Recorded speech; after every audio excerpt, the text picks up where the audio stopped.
I'm here with Ian and John Paul from Stage Freight. Firstly, congratulations on your award. Thank you. Thank you very much. So can you begin by telling us a bit about your business? We do transport to live events. So anywhere where there's a crowd, the thing that's in front of them that they're looking at, that's what we take and put in front there. And we do that for theatre, we do it for music tours, we do that for conferences and exhibitions, etc. And what kind of size and scale are we talking for these events? How big are they? It can go from one small transit van to 60, 80 trailers at a time. And we do everything in between.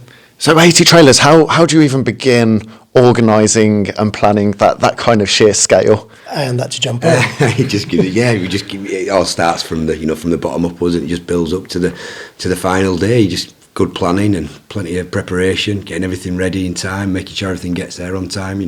That's the most important thing, making sure everything gets there when it's supposed to get there. But it's just planning basically.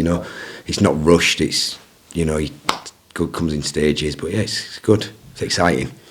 So if a band or a theatre show is doing a national tour, do you go with them through every step of the journey, or do you tend to take them just to the first venue? How does that work? Yeah, we go, basically they give us a schedule where they want to be. We don't book the venues, we just do the transport, so they tell us where they want to be. We then relay how we are going to make that happen.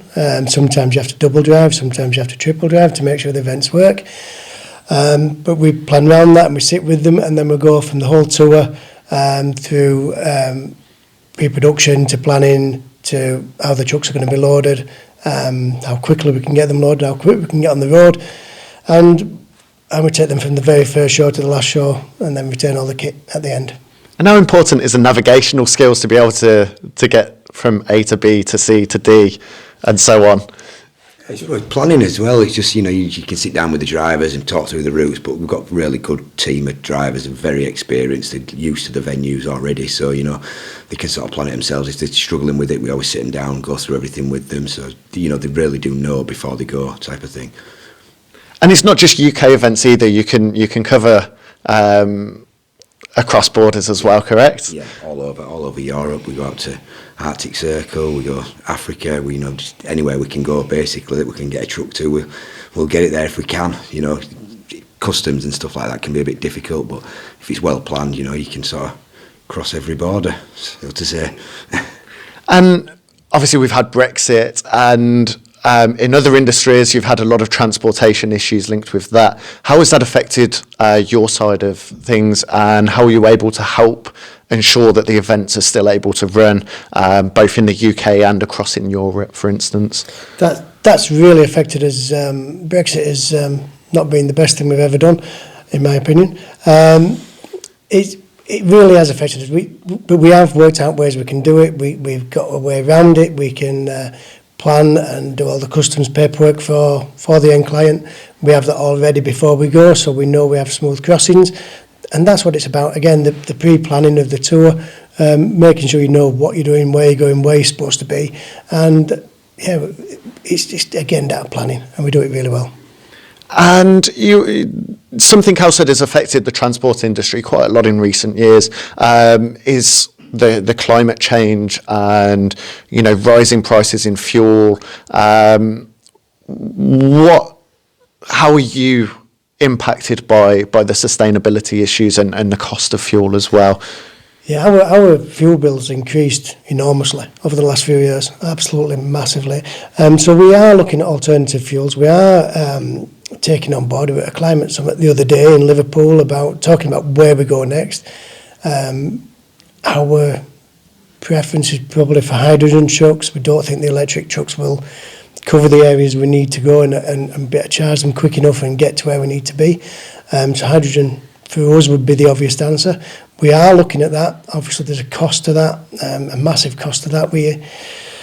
And that cost has to be passed on somewhere. But it's something we are looking at. We've got an all Euro 6 fleet at the moment, so it's as clean as a diesel engine can get. We're out there planting trees, we're out there doing the right things to lower our carbon footprint. The ideal would be we could get hydrogen trucks on the road with a good supply line. The trouble is the supplies to that truck when it's out on the road. Same with electric trucks. I worry about where we're going to recharge, where we're going to refuel. Once that's available, yes, we are definitely going and moving that way. It's something we believe in and something we have to do.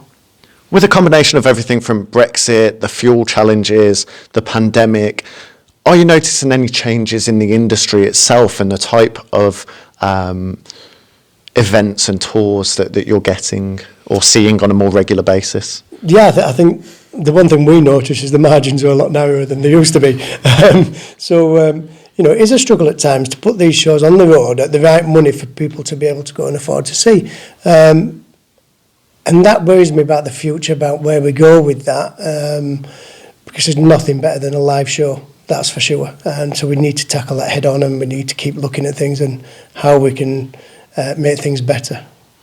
And what are the benefits of choosing stage rates? We're really good at what we do. We look after the client. We plan meticulously so we know when we leave our yard that everything's going to go how we expect it to. And if it doesn't, we have plans in place to put things right straight away. There's always niggly problems, I think, sometimes, that you've got to come across. It's just, we care. We really care about what we do. We deliver on time. We deliver the right trailer on time at the right place. That's important. I know that sounds really simple, but that's really important that we do that. Because if we're late in, the show's late, it's not going to do anybody any favours. And you've covered everything from big music festivals to Ed Sheeran stadium tours. Do you ever allow yourself a moment to get starstruck at all? You don't have time, to be honest. You don't have time. You're always thinking about the next one. You're always planning the next one. So as soon as one goes, there's another one to start planning. It's brilliant. I've never been starstruck by Peppa Pig ever. No. I'll be honest. It's just you do meet people, and there are some lovely people in the industry, and that's kind of how we do it. It's a great industry. Yeah. And you say you're always planning for the future and the next event. So what are the plans for the future? I'd love to tell you, but we have got some big plans. We've taken on a new company called House of Tours, which is planning tours globally. That's a big thing for us. We've got a new warehouse in Leeds. We're turning that into an art space, so there's a massive rehearsal studio there, a filming set there, a lot of storage available. That's to keep Leeds in the centre of where we should be, and that's in the north is growing. It's a massive industry that is growing. Leeds is capital of culture next year. It's a big thing for us. We need to push on with it. I think we're doing the right things for it, and we're ready for that next step now. Fantastic. Congratulations again on the award. Thank you. Cheers. Thank you. Thank you. Cheers.